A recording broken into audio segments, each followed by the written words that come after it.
না রে হাসনা, আজকাল তোর কাজকর্ম কিন্তু হইতাছে না। তুই রাগ করছিস কেন? রাগটা কমা। এই দেখ বাটিতে আমি সবগুলো খাবার দিয়ে দিছি, ওর ভিতরেও আছে। এমনি করে বাড়িতে তো মানুষ ফকিরও খাওয়ান দেয় না। আচ্ছা আমি বললাম যে তুই তোর বাবার বাড়িতে খাওয়ান দিছস, খুব ভালো কথা। টিফিন বাটি রেখেই তুই বোকান, হ্যাঁ? আমার ভুল হয়ে গেছে মা, মাফ করে দে এবারের মতো। তুই তো মাপ চাই খালাস, বকুলের চিনস না? এমনি বাটিতে করে নিয়ে গেলে এখন যদি সে না খায়। হ্যাঁ, তোর বকলি তো খালি মানুষ, আর আমার বাপ মা সবগুলো এলিয়েন, মানুষ না।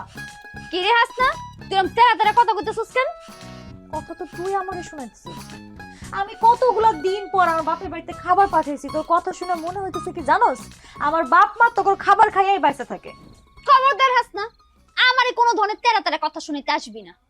হ্যাঁ, মিজাজ খালি তোগরে আছে, আমার কিচ্ছু নাই, আমি কিচ্ছু কইতে পারবো না। ভাইজান, ওই ভাইজান কই তুমি? তোমার বউ কইলাম আমার মেজাজটা খারাপ করে দিতাছে। এই তোগর মিজাজ আছে, আমার কিছু নাই, আর মানুষ না। ডাক ডাক তোর ভাইজানে ডাক। লাগবো না তোর খাওন, নিলাম না তোর খাওন। তুই কি শুরু করছিস? তুই আমারে কইলি 4 পদে রান্না করতে, আমি সবগুলা রান্না করে রাখছি। এখন তুই খাবার নিলে নে, না নিলে না নে, আমি আর কিছুই করতে পারবো না। তোর রান্দা খাবার আমি নিমু না। রান্দা লক্ষ্যটা দিলি না? আমি নিজে রান্দা নিয়ে যাবো, যদি রানতে পারি তাহলে নিমু না, রানতে পারলে নিমু না। নিস না, যা, আমিও দিব না। কত বড় হারামি। তুই কি